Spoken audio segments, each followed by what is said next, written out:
Welcome back to the seventh grade mustache. On today's episode, we'll be speaking about stillness of the mind, how to stay calm in the eye of the storm when chaos rains down all around you. This kind of thing is that this is like man and woman, emotional, rational, logical, illogical, that kind of stuff. It's one of these situations where when you've experienced it, you understand it much better. This is one of these things until you go through it, you don't understand how this applies to anybody or anything. In the Christian Bible, in Matthew, there is a quote where Jesus says, "Peace, be still." That stillness of mind, of spirit, it is something that doesn't come to you just off the fly unless you either have experience with it or you've been tempered through hard times or trying times. And that stillness, once gained, cannot be taken from you. It's an understanding that you get, and like you said, when you've been through something, whenever you talk to these like military guys, like we got a couple homeboys, we got a homeboy that's a Navy SEAL, or you talk to these guys who have been through firefights, who have been through that kind of stuff, even gang members, even guys from LA. When you talk to them and they tell you their experiences, and we all laugh, but then you realize, like, yeah, that guy, he's dealing with something different. He has a completely different understanding of reality, and he's been through something. He's calm, like, yeah, man, we was in a drive-by, this happened. And they break it down to you, and we're laughing, but the truth of the matter is, I'm imitating him because I want to be cool. But the fact is, that guy knows, like, my life has been at stake a couple times. The only way to get through is having clearness of mind and come up with a plan or coming up with an idea and executing that. As a child, I began martial arts. Martial arts has been with me my entire life, and the martial mind has served me very well. And through the martial mind, I have learned discipline, focus, stillness, emptiness, mushin or wuzin, which is no mind, which comes from Zen Buddhism. And the concept of no mind is allowing your subconscious thoughts to flow through your head like clouds across the sky or the current through the river or through the ocean. Let these things just flow until you empty, until you're an empty vessel. Because then at that point, once you've reached that state of emptiness, you can then truly reflect what your purpose is. You can approach any task. You can approach any task completely calm, no matter what the environment is, and complete it successfully. Hey, yo, let me tell you something about Roscoe. Roscoe has never really had a martial arts class. Roscoe learned how to do martial arts by reading books. This dude growing That up is a had all fucking these martial lie. arts. That is a fucking lie. I don't you, know where this guy is getting his information from. look, My you read, Sifu is Richard no, no, Chin. no. Whoa, whoa, whoa, I whoa, know, no, whoa, whoa, whoa, I whoa, know, hold it. whoa, whoa, whoa, I whoa, know, whoa, no, whoa. I know you've been What through. No, are that's you not what I mean. talking about? When we was kids, you read every martial arts book, and you were doing things that nobody else. You weren't going to class when we were kids. You were reading. You were like, look, you read every martial arts book in the world, and you got real good before you had a actual master. Before you were always Oh, reading, no, no, no, no, no. and Hold on, hold on. People don't know what the fuck this conversation is about right now. I was self taught many years. yeah, Okay, so, yes, but no, no, no, that's what no. I was Let me referring to. explain to you. Let me explain to you what I mean by that. I'm starting at like the age of 7. The age of 7, Preach. and I'm gonna give you. I'm gonna give you the. I'm gonna give you the backdrop.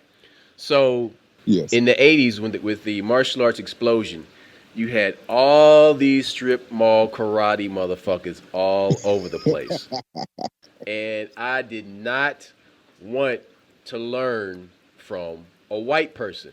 Now, somebody listening to this right now is gonna have a knee jerk reaction. Oh, that's a prejudice type of thinking. No, it ain't. No, it ain't. What it is I want the real shit. I do not want something translated. I don't want something watered down. If I want Elvis and all that bullshit, I'm gonna go to a white person. If I want soul music, I'm gonna listen to black music. James Brown. Yeah. It's If a I street. want If I square want a street dancing, if, taco, if I want square dancing, I'm gonna watch Hee Haw. Okay? But I don't need that bullshit. I wanted the real shit. So I started to teach myself how to speak Japanese as a little boy. Yeah, I was poring yes, over yes. book. Hold on, I was It was poring over books on Japanese history, on Chinese history, about the essence of true ninjutsu. Okay, and there was a slew of fake ass people out there that learned karate, that read a book, and then tried to teach that stuff to somebody else when they had never done it themselves. never experienced it. But see, what set it off was a little Chinese man named Bruce Lee. Hmm. Bruce Lee, people need to understand why Bruce Lee is so important to black people.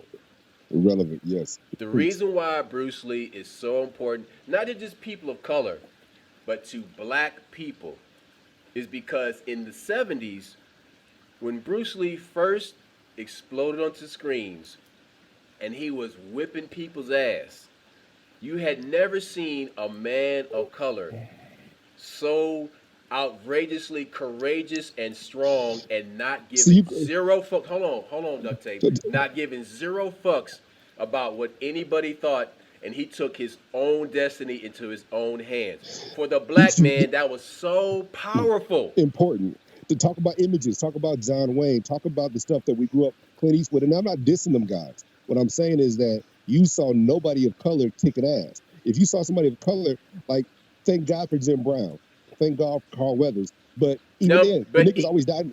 but hold up. That's the thing, though. They were always contained in a white narrative. Yes, with yes, with exactly. with Bruce Lee in particular. It's because his movies. This is the thing. There were Shaw Brothers kung fu movies out, in the 70s and stuff. But Hmm. Bruce Lee, he brought such a dynamic spirit A and swagger. and swagger and such a powerful performance into a singular role. In each of these roles that he played, Chinese Connection, Fist of Fury, Game of Death, Enter the Hmm. Dragon, he was so unstoppable. He was just taking on 20 dudes at one time. You've never, ever seen this before. And you know what? You looked at Hold it. it. Oh, wait. You looked at this and it was like, oh, that's fighting. That's not some Hollywood bullshit. Like, I don't forget Kareem Abdul-Jabbar. Don't forget like Kareem in there fighting a 5 foot, like what 4'9" Bruce Lee, and you got a 7 foot. Yeah, that's the kind of he created challenges. But hold it. The reason we brought this up was for a couple of reasons. the One, martial mind. We're you talking know, about the martial yes, mind. but there was another reason because when growing up, the people that I wanted to be was Muhammad Ali, Richard Pryor, Spock, and any number of Killer Pimp movies or Bruce Lee, that kind of stuff. Because the reason we looked at that is like I said, I wanted to be Spock was because Spock always had the answer. The reason we admire Bruce Lee so much is because in your life you would work hard and it didn't always pay off, but you knew if you knew in the kung fu movie that if somebody killed his master, he would work hard for 2 years and go kill that dude. And I'm not talking about killing nobody, but I'm talking about that like you had that singleness of mind. Like I have one thing to Okay. accomplish. I have a goal, Yes. And that's that's excuse me, why goal. that's why as a friend, I never really had to worry about your well-being. Okay? Listen, we talked about this recently. There's two reasons. Two reasons why you never had to worry about me. Number one was G.I. Joe.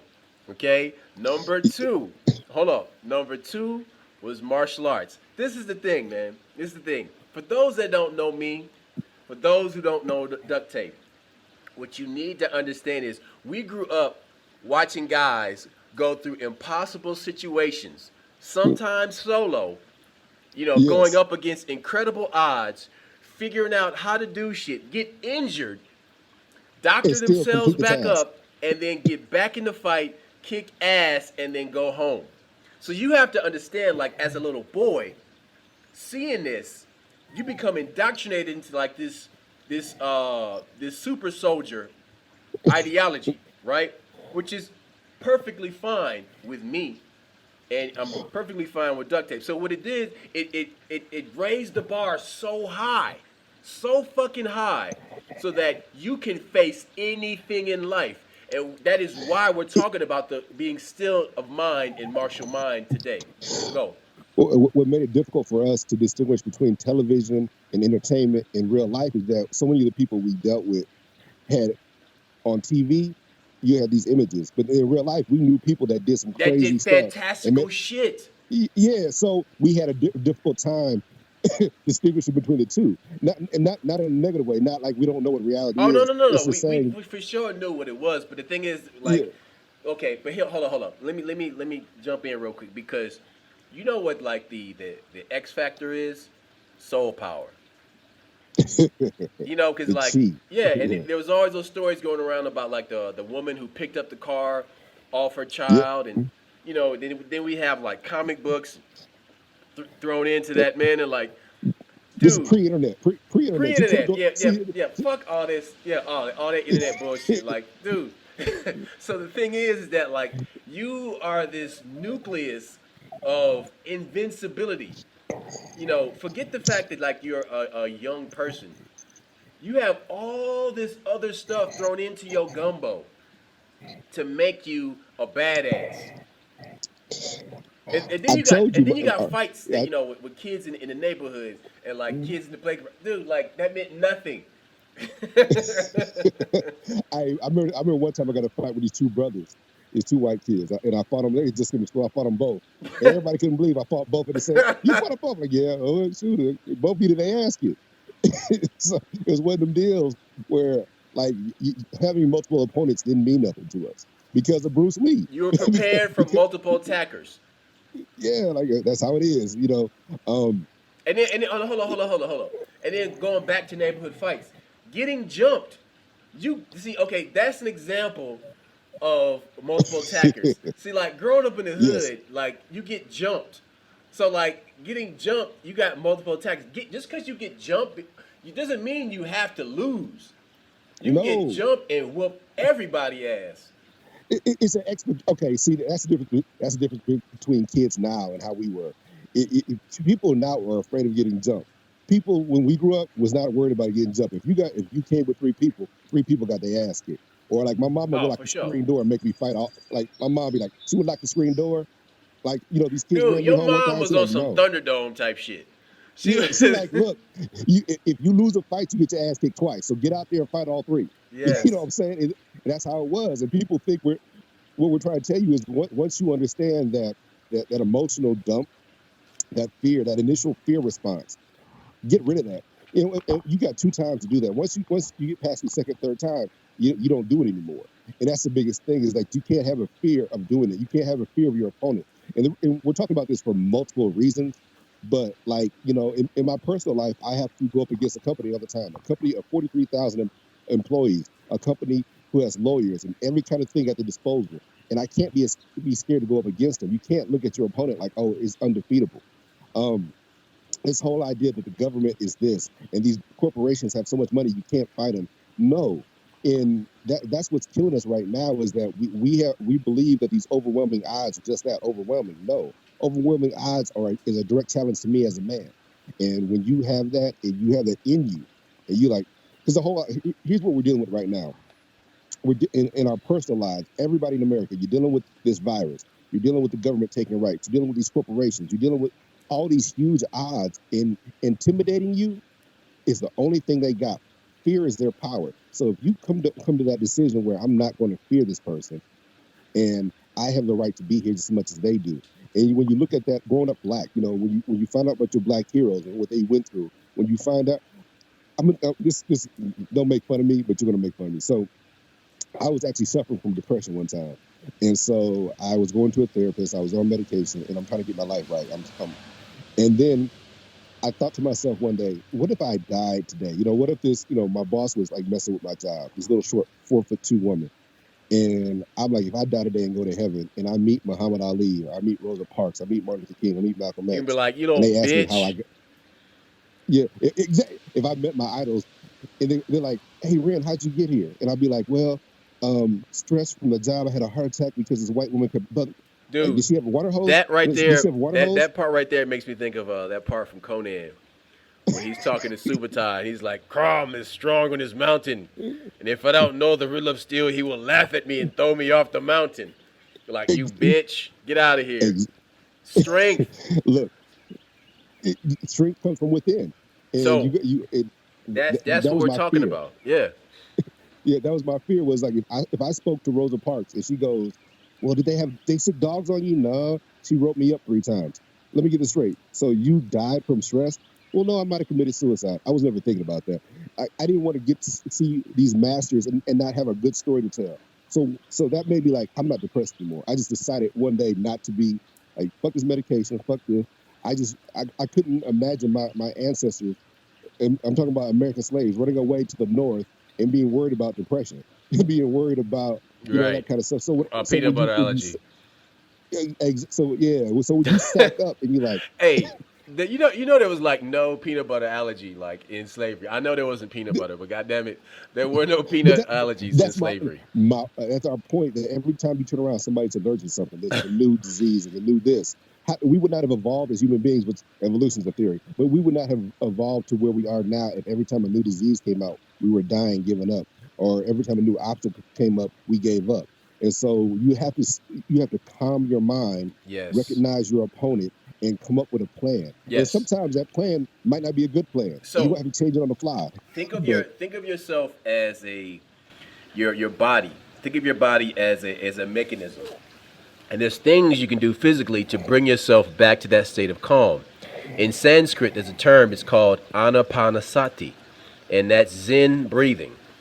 Breathing yes, is a very effective way to bring yourself back to center and erase your thoughts, to melt away your thoughts. Because you have to remember, we only got here because a woman was breathing properly.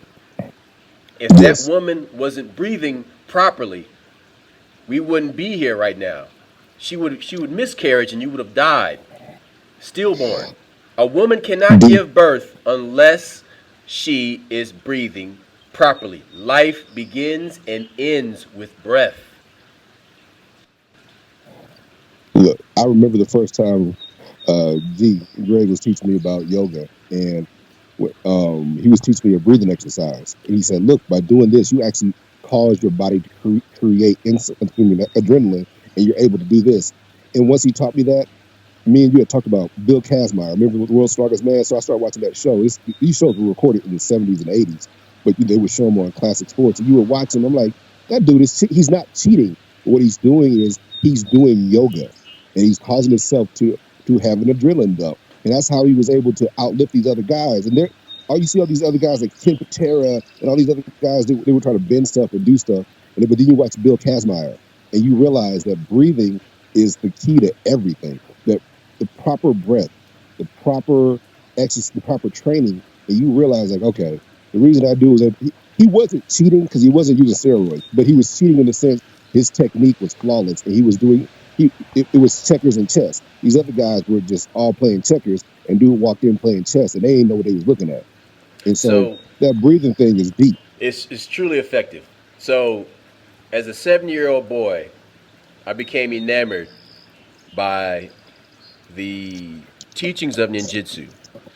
And I would learn and read these old, hundreds of year old scrolls that were passed down for generation and generation. And what these things taught were methods of conducting yourself to be Mm, effective solo during times of warfare. Ninjas, despite what people think, were highly effective at staying alive, not just to serve someone, but to keep their family alive. Because you have to remember that whole ninja villages existed in the mountains of Japan, and these people taught to their children the skills that they have because life was very short during feudal Japan. So people didn't mm. live till like old age because of constant warfare. So they had to be very effective at teaching their children how to survive and doing their best to keep their family. Can you imagine trying to keep a family together during civil war in Japan where everybody wants to The feudal fucking kill states. you and you have a wife and a kid? So your wife and a kid has to know ninjutsu. That child has to know ninjutsu as soon as it can walk. So the thing is that like these people living in these extreme times had to be very efficient at living, and they got living day to day down to techniques and a science. To the art is an art Yes. form. And so It's a that meant science. that they Yes. had to be effective, that when they were away from home on a mission, they had to be of no mind and focused. And coming back to breathing, breathing, like Duct Tape said, works in so many ways. Breathing is like the throttle in an automobile. It can shift you up in your heartbeat, in your tempo, in your energy level, or you can shift down. Sometimes you have to shift down and still your mind. Sometimes you have to shift up to get your energy, your chi level up, so you can do something superhuman, supernatural. So breathing is the key to do that. And as he talked about, Bill Kazmaier would do rapid breathing. You can do rapid breathing to increase your Hmm. heart rate to bring it up. Or you can breathe slowly to slow your heartbeat down. Now, there was shinobi that was so good at doing this that they could fake death. And Hmm. their opponents thought they had died in combat because they slowed their heartbeat down and hid amongst the dead, so that when the brigades of soldiers had passed by, they saw them. They went to check for a pulse and believed everybody to be dead. They passed on, and so then that man that was hiding amongst those dead bodies got up, made an account of what he saw, and took that intelligence to whatever feudal lord he was working for at the time, or just used that to get his ass out of Dodge and back to his family. But my Now hold point on. is, he It's not slowed his just ancient heartbeat times. down. Yes? There's not just ancient times. There are modern there are modern occurrences of these same things happening. So don't Yes. think that we're just talking about stuff in the 1700s, No, no, no, no. 1600s, But 1400s. exactly. I'm glad you said that. So these ancient lessons are still applicable today, and that's the whole point. These are timeless techniques. It's timeless knowledge. It's useful still today. The thing is, we get so caught up in this day to day of electronic devices and useless nonsense, right? This emotional or this mental cotton candy that we're always chomping on, right? It's just Hmm. it's puffed up sugar, that Just really chewing the cud. Just chewing the just cud. just just chewing the cud. That's it.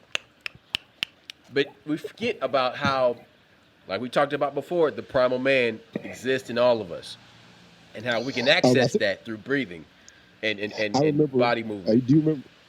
You remember a story me and you had talked about? This is modern time. This is during World War II. There's a book called like Navy Frogmen, where America had dropped these Navy. This is before the SEALs and all that. These Navy Frogmen into like China and Asia, and these guys were hiking across Asia, blowing up bridges.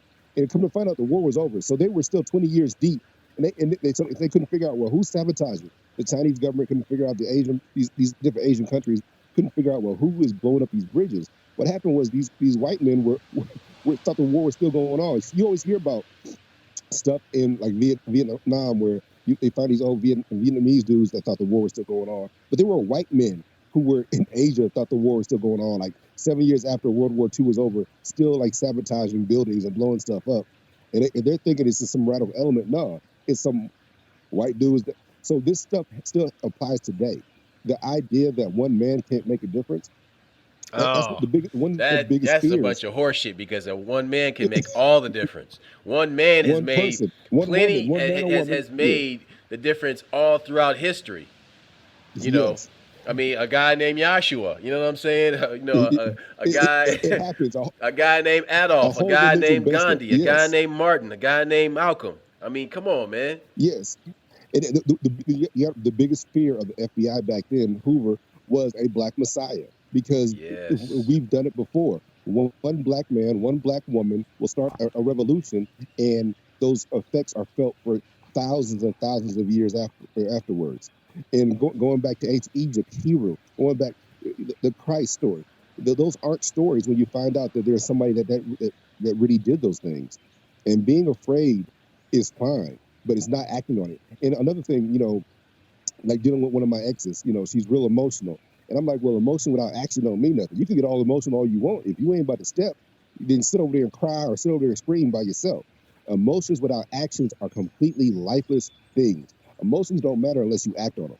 If you love somebody and you don't treat them like you love them, well, fuck your love. If you hate somebody and you ain't willing to whoop their ass on sight, well, then you really ain't much of a whatever. So the idea that you have multiple adversaries, or you have like we don't agree with what's going on in government, then get up and run for office.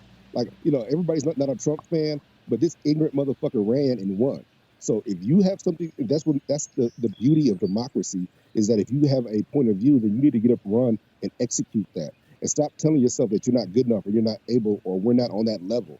That idea that you must go to Yale, or you must go to Harvard, or you must come from some kind of bloodline, that's the bullshit that we try to extend. Right. So the So thing is, you have to shake off the shackles. You have to shake mental off. ones, they're mental. You have to shake off everything that is holding you down. And really, when you think about it, really think about it, they're not holding you down. You are holding yourself down. So, how do you get there? How do you reach that point of awareness? Because really, what we're talking about here are levels of awareness, mental awareness. Breathe and relax. Let all of your thoughts let them come through your mind. Let them come through and don't grab them. Just let them come through and pass. And let it roll off your back like water in a shower. Let them pass through until you are empty. Because what's going to happen then is you'll slowly begin to get answers to all of your questions. You get answers to your questions, and you get a calmness that you're comfortable with. And people, you got to get used to being uncomfortable in life. The more you get used to being uncomfortable or relaxed in uncomfortable situations, the more you can get done in life. You can overcome that situation. Yes.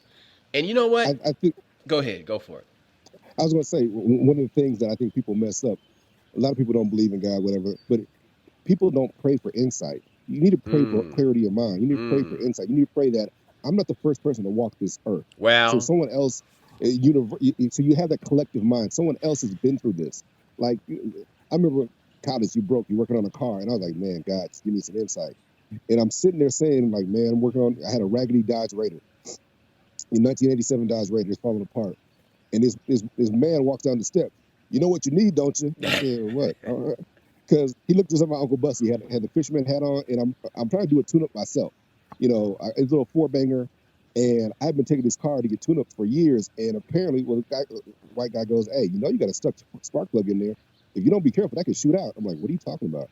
He said, "Yeah, we can change three of them, but this one obviously been in there for years, and this spark plug had been in there for years." And I'm like, "Oh my god!" mm-mm. No one ever said anything to me, my mom, or nobody. So I'm working on this car, and I'm like, "Man, God, give me some insight." So this old black man walk, "You need some penetrating oil." I'm like, "Huh? What the fuck? Who are you?" I'm like, "Jesus, is that you?" He comes down. He said, "What are you doing?" I said, "I'm trying to do a tune-up, but I can't get the spark plug on." He said, "Yeah, you need some penetrating oil. Go to the auto parts store, get some penetrating oil, and spray it in there, and let it set all night. That spark plug will come right out." I'm like, "Yeah, right." Because I'm thinking, like, I done took it to Firestone and all these places, these AFC certified mechanics. Why would this old, please forgive me, why would this old Negro know how to fix a car that I took it to the specialist for, right? That's where you're wrong. So I go to the store, I get the penetrating oil, I spray it in the spark plug real good.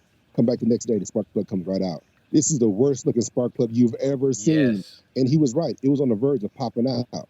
So once that moment happens, all of a sudden, a lot of things became really clear that, one, the experts don't know what the fuck they're talking about sometimes. Sometimes that old remedy, hint, hint, does work. And two, Sometimes, peace be still. yes, once you cleared your mind and recognize that this thing wasn't bigger than you, I will make it to class on time. I'll make it to my job on time, and my future ain't based on one thing. The reason this is Oh, important, that hold it. The reason you this just is said important something. because, yes, the reason this is important is because I'm going through something. I'm diabetic. Now, the biggest thing in the world right now is this coronavirus and pre-existing conditions, diabetes, high blood pressure, hypertension. I got both of those. So I've been dealing with this doctor for 4 years now, my endocrinologist, and he's from India. So every time I go in, he's putting me on new medication. So right now I'm on 5 or 6 different pills just for my diabetes, and I got fed up with it. So Bruh, about bruh, bruh, hold bruh. it, you know where I'm Go to going a with this. Chinese doctor and just cut this shit out. Hold it. Let me finish the story. About 4.5 years ago, my daughter was diagnosed with it too, and I was looking at everything.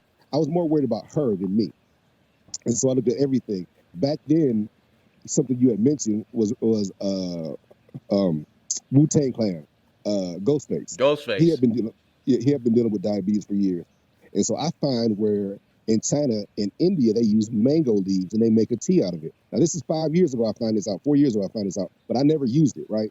So now fast forward to about 3 months ago. Now you really need the shit. Uh, 3 months ago. So they keep putting me on more medicine. I'm not taking all the medicine. It's just not me. And it's frustrating because when they put you on new medicine, they don't take you off the old medicine. They just have you taking more pills. I'm like, well, it's like you're trying to figure stuff out. So I went ahead and I ordered a bunch of mango leaves from Mexico. I crushed them up, and every morning I was making tea. And you go on the internet, it tells you if you do this for 2 months that it'll cure your diabetes. I don't know if I believe that part, but guess what? For a month and a half, I've been doing that, and my blood sugar is way better. My A1C went down a whole point There you from go. 8 point whatever to I'm 7.1, and they want me in the sixes. And you know So I'm like, why? You know okay, why that you know why you doing that shit? You know why you know to do that shit? Because of fucking Dr. Mindbender on G.I. Joe, goddammit. look, well, no, and let me tell you why. But going back to the situation with the car, when I prayed for insight, I'm not the first person to walk this earth. So this whole idea that you got to go to pharmaceuticals, the whole idea that they could isolate the one chemical to make something work. Well, if that's the case, then why are there any side effects? Why do these medicines? Because you need to understand the side effects are on purpose to Mm, make you get another medicine. mm. So when you sit here and I crushed up these leaves, and all of a sudden my blood sugar is 113, my blood sugar is 98. I'm trying. You got to track your blood sugar. So all of a sudden, this bullcrap tea is working when everything else is half-ass working, or only works for a certain amount of time. Right. Or you got to know your body too. That you know this about me since I was a kid. I have the ability to build up an immunity towards medication. They put me on medication, works for 2 months, and after that, it don't work no more. So once you know your body, then you recognize that you know what I'm Your gonna do the body's natural calling thing. bullshit. Yes, fugazi, motherfucker, fugazi. Um, like I said, this goes back to the original statement. You have to have clarity of mind. You have to recognize that sometimes it's bullshit. And I'm not saying doctors are bad people. I'm saying their training is designed to make them drug dealers. And we all know drug dealers are bad, right? Because a drug dealer is a low down, dirty motherfucker when they selling crack, but he's not a low down, dirty motherfucker when he's selling codeine. So you gotta call bullshit on it. And when the clarity of mind is so important because sometimes you're the only stillness is you got to pause, think about it. You know, in the Japanese culture, the fighting culture, singleness of purpose, whatever you want to label it, but until you've experienced it, until you recognize like, hell man, I got jumped by three people, but I didn't want my mama to whip my ass, so fuck it, I'll fight y'all. You have to have something to go on, and that singleness of mind is what's going to pull you through. Whether it's martial arts, whether it's religion, whether it's the love of your family, whatever your motivation is, that's what's going to give you the stillness of mind. That's what's going to give you the ability to cope, coping mechanism. That's what they call it now. That is your coping mechanism, and you gotta grab onto that some gun and hold on to it tight. Right. And like speaking directly to current times, there's a lot of people out there freaking out. They're freaking out for lots of different reasons. They're concerned if they'll have enough money to pay their rent, if they're gonna have enough money to buy food, if they're gonna have a job to go back to when like the corona pandemic is over. You have to tell yourself everything is gonna be okay. You have to tell yourself that you are here, you made this far because strong people have brought you this far. And you have brought yourself this far because of your wits and your faith and your personal power. Let's talk about personal Yes, power. yes. Personal power is something you accumulate over time from the moment you're born. When you're born with what is called prenatal chi. That's your soul power, right? That's the amount of energy that's contained in your body when you're born of your mother. Now, you accumulate wisdom, you accumulate muscular strength, you accumulate life experience. All these things together make this soup that is called your personal power. And the thing is, be careful to not give your power away to other people. You'll weaken yourself. But you strengthen your Relinquish it. personal Yeah. power. Yes, you strengthen your personal power by being true to yourself and doing what is right and living right to the best of your ability. Now, this person, hang on, duct tape. This personal Hmm. power will keep you alive in tough times.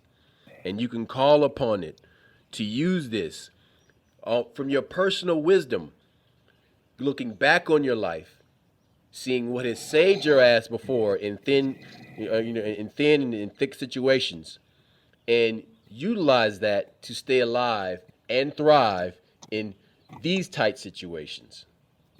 Look, it's called a positive outlook. Deciding to have a positive outlook is important. And here's the question nobody wants to answer: how did Black people survive in a country that was always put against them from the conception of this country going back to the 1600s? It's because you had to have a positive outlook. You had to believe in a higher being, or believe in yourself, or believe in your family, and you fought through it. Even to this day, we still deal with police brutality. We still deal with elections. We still deal with poor healthcare. We still deal with all these different things. And having a positive outlook, but also believing that you're going to achieve something greater. And once you make up your mind that I'm greater than the situation, or we're going to be fine, or this doesn't define me, I define me, then you can do anything. And making it through America is a motherfucker. You know, hell, Right. we've all dealt with racism at work. That'll make you go crazy. You got people going crazy right now. This woman, she works at the VA where my wife works, and she said the racism was so bad she was going to get a gun and come to work. Now everybody wigged out on this woman, but nobody asked her. No, nobody wants to know about the situation that created that woman, because to recognize the situation that created her, or her beliefs, or her feelings, would mean that there's something wrong with everybody else, and maybe her response was adequate, or just excuse me, not adequate, justified. Maybe that her response to the situation was justified. That's the question. And so if you can't deal with it, you can't recognize that. Yeah, man, I'm gonna make it through. I got this. Do you remember that Same person, the thing. famous story of that postal worker that flipped out and started shooting people? And that's where Edmond, the term, Oklahoma. I know where. and yeah, and Yeah, I that's know where where the happened term going postal comes from. at. Yes, sir. That person reached their breaking point. They had gone so far from the For so stillness, long. for so long from the stillness, that it just became this guitar string that kept getting plucked. Bang, bang. It just kept reverberating, and it get plucked stronger and stronger and stronger until it just broke. But you know what? But something you were saying, Roscoe. People search for the stillness.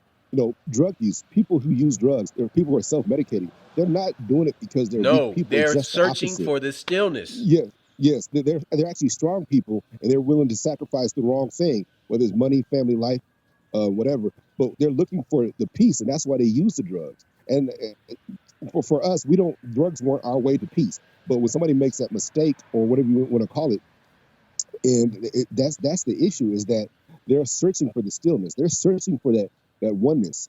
And another thing that people don't like to talk about, but when scientists study the brain, they're like, we're built to worship. We're built for, like, not for religion, but we're built for spirituality. And some people substitute drugs for that spirituality. And when you recognize that you don't believe in something greater, that void in your mind, that when that void happens, you will fill it with anything else. And some people fill the void with family. Some people fill the void with their job. Some people fill the void with the idea of conquest. You have whole races of people based on conquest. But that's because that void, that need to worship a spirituality, is not. You will substitute anything in that position. And that's the one thing that gives you stillness. So people are chasing it. People are legitimately chasing it. Whether it's, like I said, your job or greed. You have these billionaires who, what gives them stillness is the idea of fucking over 100,000 people. What gives them stillness is making $1 billion off the backs of dumbasses. That gives them their stillness. So what you need to recognize what gives you stillness, or you need to decide what gives you stillness, however you discover it. But that's what people, when people are using drugs, they're looking for that. They're not some bad disease people. And I'm not saying whether you consider addiction, excuse me, if you consider that a disease, fine. Addiction could be considered a disease. I'm not saying it's not, but I'm saying what are those people looking for? That's why the counseling and the acupuncture and all these different things work, is because they're searching for that peace. They're searching for the pain to go away. And there's some people in this life that adulthood is just painful. But fuck that shit. Make it work. Fix So it. Fix. the for me personally, reaching that stillness became easier and easier Yes. the more I learned about meditation and began to meditate. So that was a major, major breakthrough for me was learning how to meditate energetically, not mentally, because there's two types of meditation. There's mental and there's energetic. So I took to energetic meditation because I wanted something that could heal me and keep me healthy. The side effect of this energetic meditation is that I gained a stillness that is unparalleled. I've never experienced anything like it before. And what happened, I became so still that every 30 days, I got a new lesson and a new gift. What am I talking about? Everybody Who taught? has Hold on. Who abilities. taught Hold you on, hold that? on, hold on, hold Where'd on. you acquire Hang on, that? hang on. The thing is, everybody has abilities. Everybody has something that they're born with, but you have to be still enough in yourself to hear it, to experience it, to allow it to come to the surface. Now, it started to blow my mind.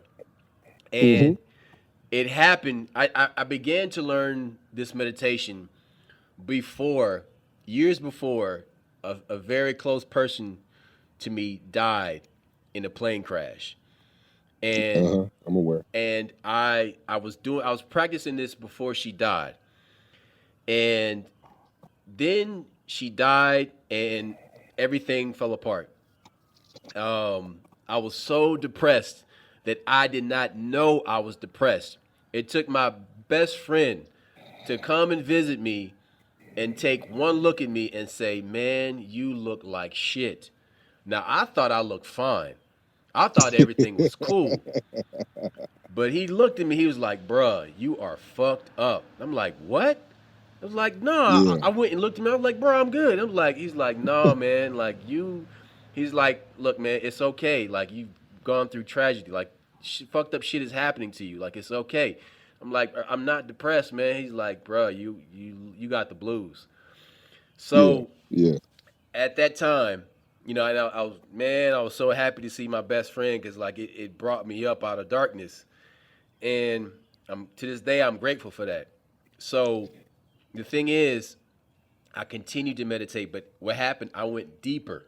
I went even deeper, and learned a great deal more about the energetic meditation practices at that time, and I went deeper into the well of stillness, and I had these transformative conversations with my creator, with the It's creator. called self realizing activities.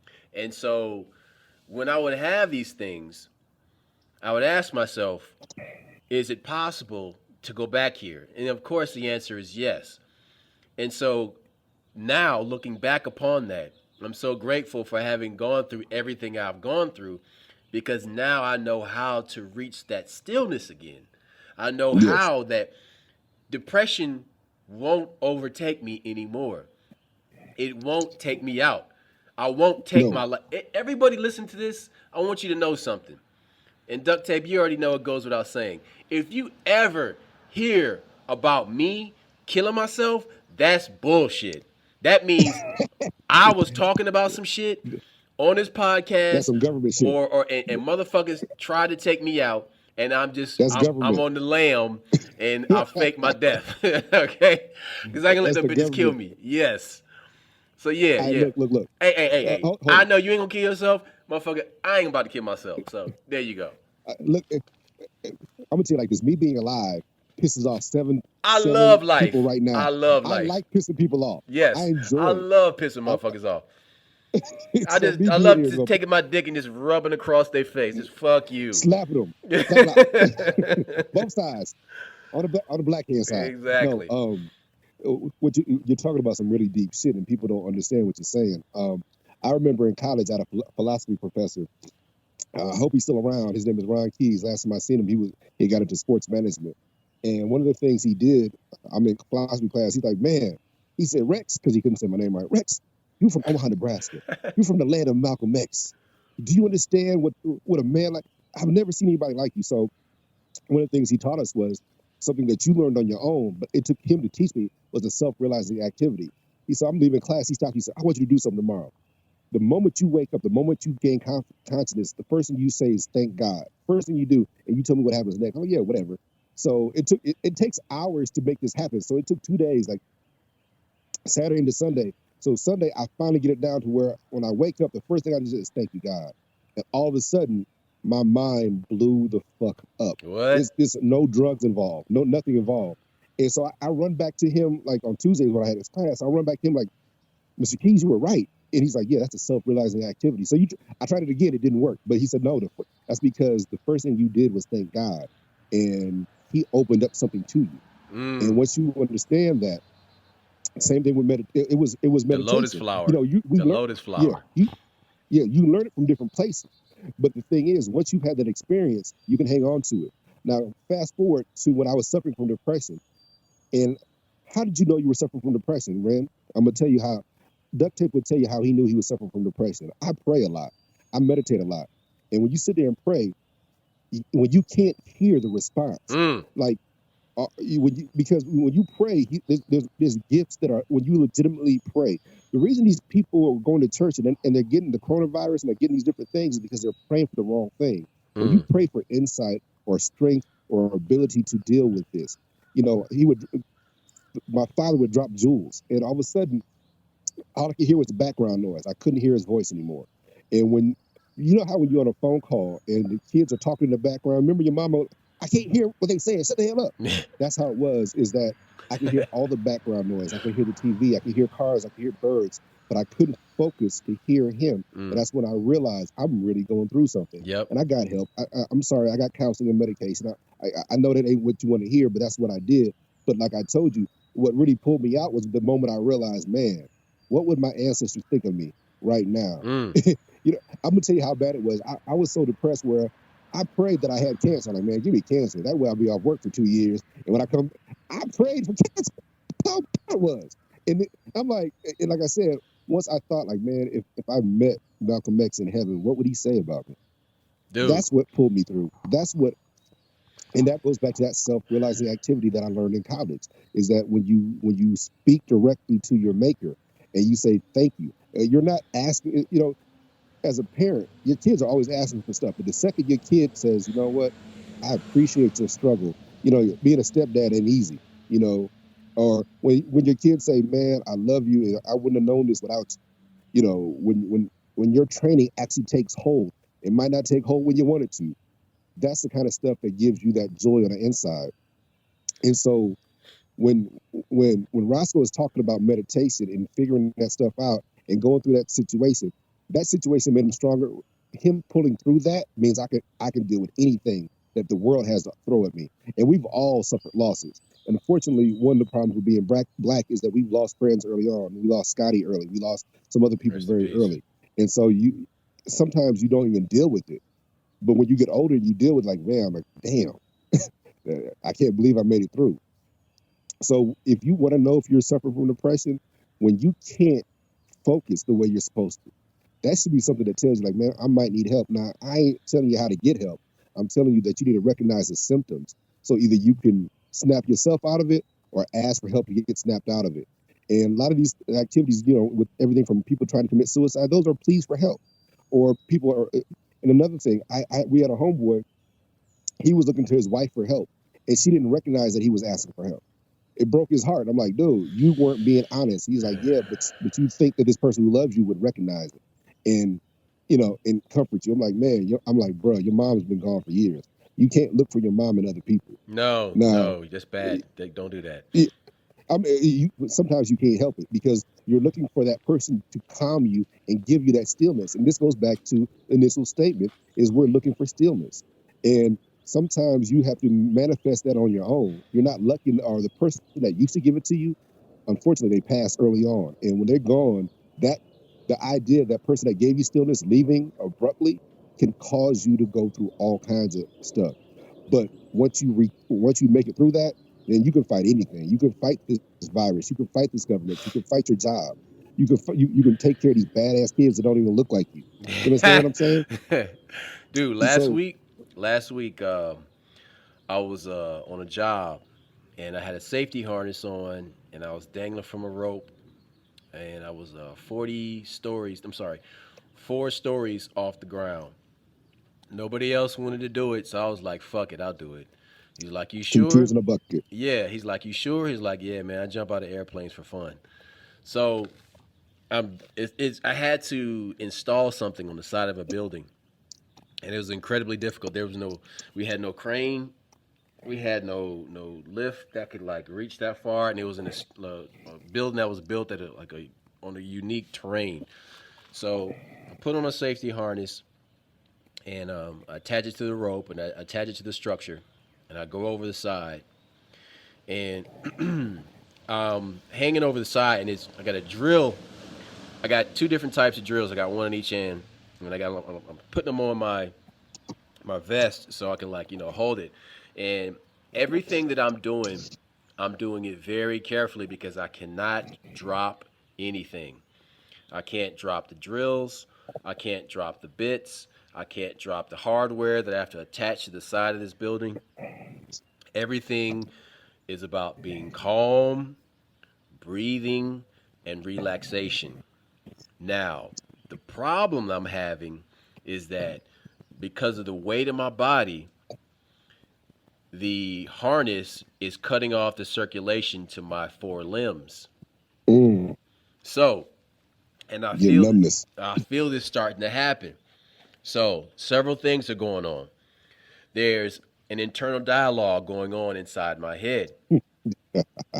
So, at this point, the dialogue, I've taken control of the dialogue and I'm like, you're only 2 feet off the ground. You're only 2 feet off the ground. You're going to do exactly what you came here to do. And you're going to get back onto the roof. So, my body's starting to get numb. At that point, my training kicks in. I start doing dynamic tension, and I'm flushing blood back into my limbs so that I can Your function extremities. properly, Yes. into my extremities, so I can function properly. So, I'm doing that, and then I'm breathing and relaxing. All the while, focusing on my task, which is right in front of me, not paying attention to how high I am off the ground. Because once you lose sight of the target, you fail. You And defined your reality. You and said, I'm 2 feet off the ground. I can do this. exactly, and all the fear will come rushing in like a tidal wave and wash over you, and you will be defeated. Now, once I complete the task, I have to pull myself up, climb back up the rope, and pull myself back onto the roof. So I completed the task, celebrated a little bit, and so now I have to gather myself. I have to marshal my strength. And at that moment, right before I do that, I remember this saying about SEALs training in water. And pulling your own body weight out of water into a boat is really difficult and takes extra effort and extra energy. And I felt that right as I was climbing back up off the ledge onto the roof. So it took everything in the gas tank to just pull myself up over that ledge because there was nothing to push off of and there was nothing to give me any resistance. So I'm just pulling myself all the way up and just using maximum explosive force to just basically just jump up over the ledge from air. And so I pulled myself back over the ledge, and my coworker, he looks at me, he was like, "Man, you are a crazy motherfucker." And I'm like, sometimes I am. But once I got back on the roof, I sat there for a second. I controlled my breathing. I brought my breathing back down to normal and brought my heart rate back down to normal. And after that, everything was fine. I was just hungry as shit. Like, as soon as I got back on the roof, I was super hungry because I just burnt up all my energy completing that task and getting my ass back up on the roof safely. But in those stressful And times, go ahead. Now, what people don't understand is you have the ability to control your environment. And what people must realize, your body is your environment. You don't have a soul. You are a soul and you have a body. So your soul's environment is inside your body. So you must control your body, your breathing, your heart rate, your when your hands get cold, you can send the blood to the extremities. Those mental things that you used to hear about in the 60s and 70s. Excuse me. You used to hear about in the 60s and 70s. That was real deal stuff. Whenever you see these Russian runners who are like the polar bear guys, they run in the cold and they do all this crazy stuff. It's like sub 30-degree weather. That's what you must understand is you're not a body, you have a body. You are a soul. You don't have a soul. Until you recognize that your soul is you and your body is just where your soul is housed, you have a much better idea of how to cope with these situations and how to physically make yourself perform better.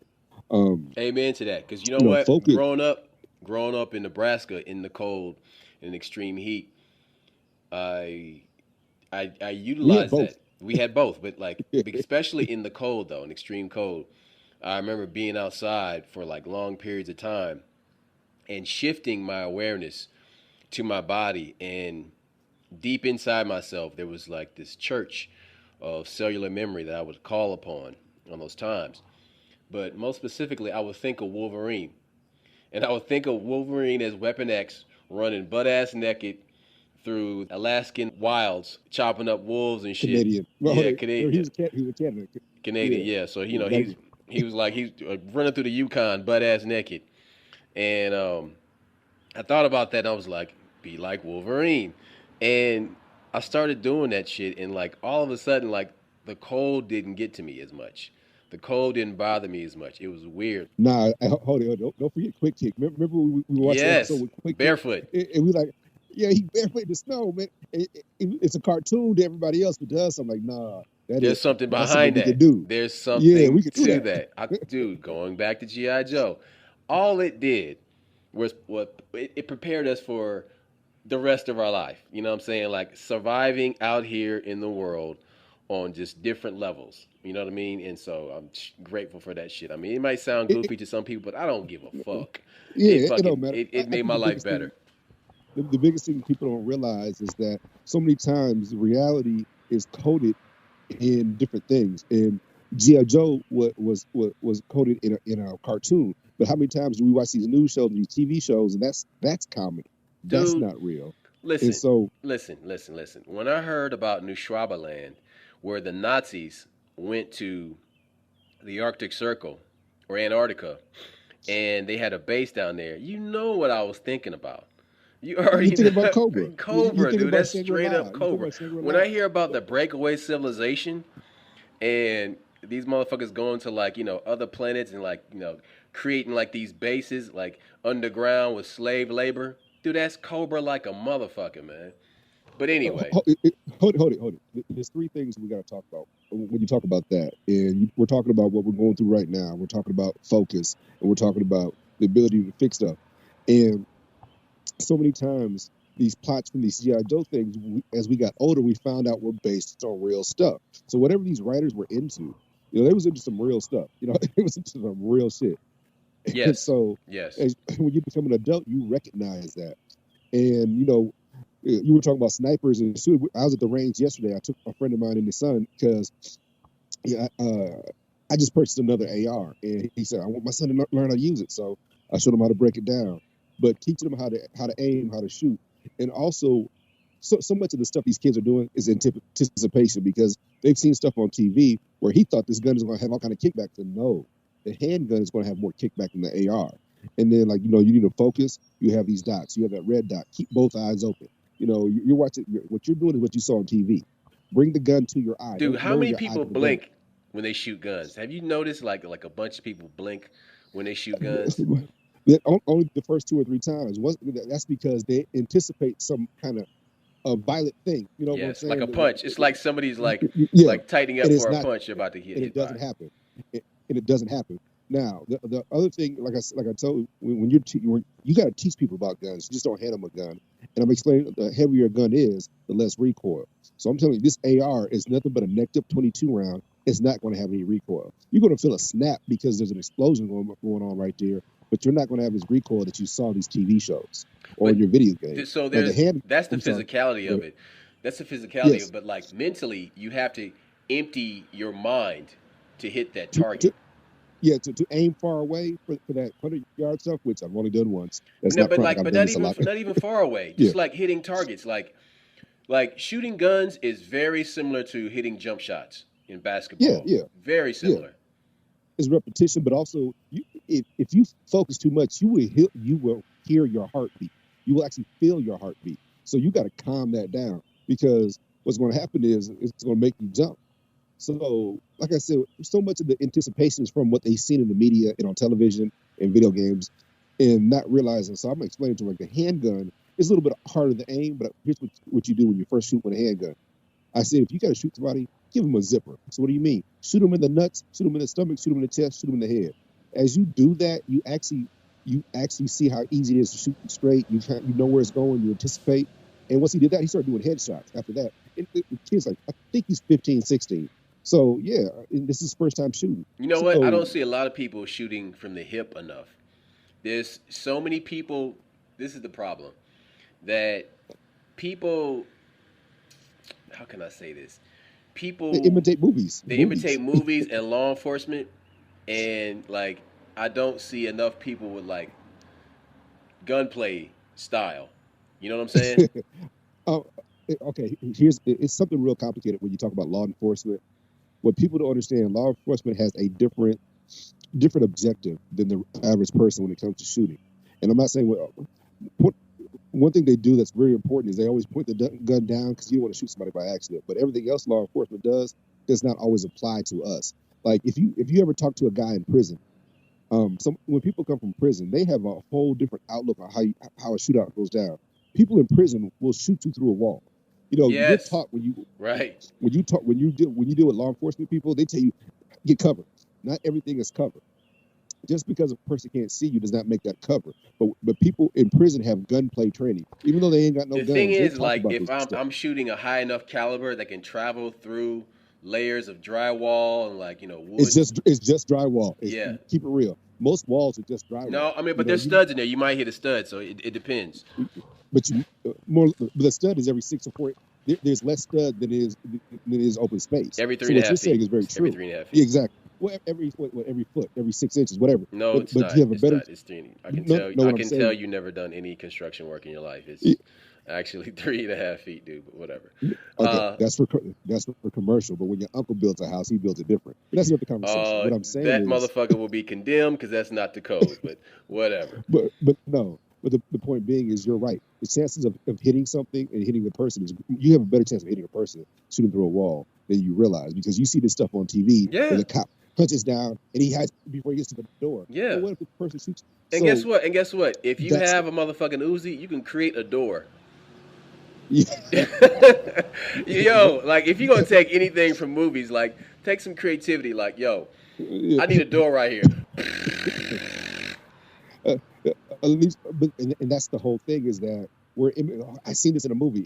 You don't realize you're doing that, but we also take that to other portions of us when it comes to what you're saying, busting through, meeting your goal.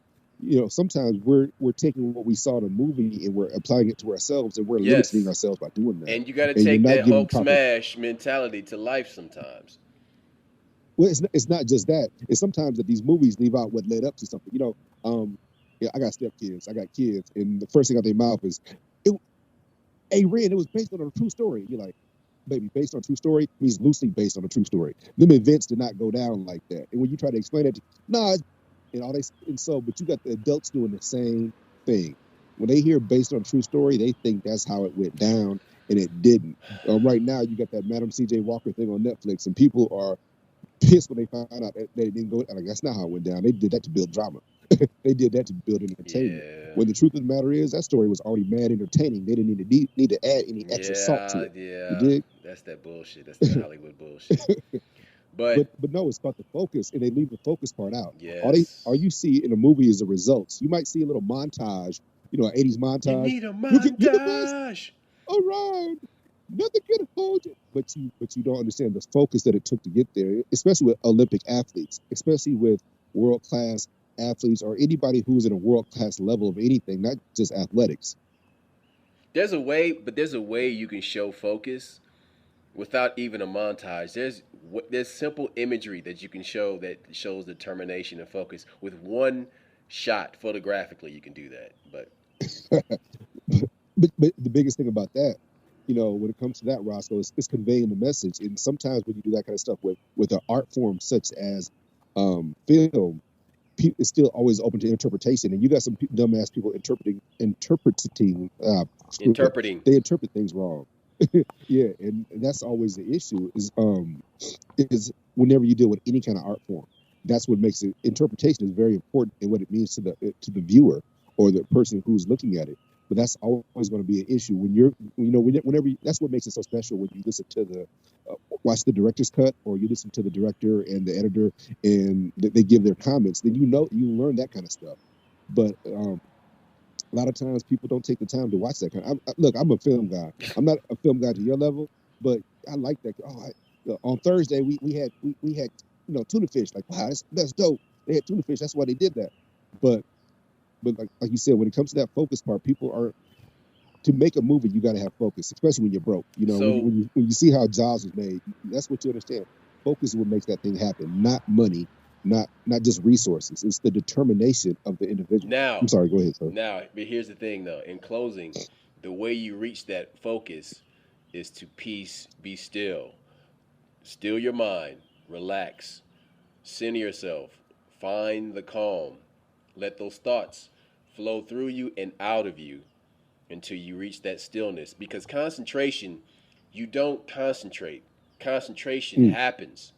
You can yes, move yes, towards concentration, but but you don't make it concentration, happen. no, you don't make it happen. It's just like that, like you go to the grocery store and you see that robot arm and you're trying to like reach down and like grab some cheap ass toy. Concentration is like Yeah, that. Like it takes effort, it's hit or but miss. it It's but hit the or thing miss. is you have to like at least get close to it to get into it. So And it's something I wanted to say go. earlier when I was discussing my depression, and I said I was so depressed where I actually wished that I had cancer, which is some messed up shit. But that was a true story. Many years later, almost actually 3 or 4 years later, I ended up getting skin cancer, and it sounds dumb as it sounds. Don't get me wrong; it wasn't some major shit, but it was two things I learned from that, and that was back to what we discussed about your environment. Your body is your environment, Mm. and having a positive outlook is very important. You have to decide to be happy. You have to decide that you're going to be healthy. And don't get me wrong; there's some outside forces, whether it's radiation or things like that, carcinogens, whatever. But the bottom line is just the thought of me thinking. I don't know if I thought it into existence, but the fact that I said that, and then a short time later, I got it. And even when I got skin cancer, I wasn't off work at all. So the whole idea that I wanted to be off work, I wanted to be away from this person that was tormenting me, I looked for any out I could find. So you got to be careful what you believe in or think, because you can cause it to happen to your body. Your body is still a vessel. And again, whether you believe in God or not, I believe that I manifested something. And looking back, I would never say something like that again. I would never think something like that again. And so you got to recognize that and be careful what you bring into existence. Sorry about that, but I'm wrapping that up. That's So, that's it. and then in closing, stay away from negative thoughts. Don't grab on to those type of thoughts, which can become cancerous cells in your body. Yes, Sit yes. in the stillness and work towards what you want, making it real. And we're Build on your that note. focus.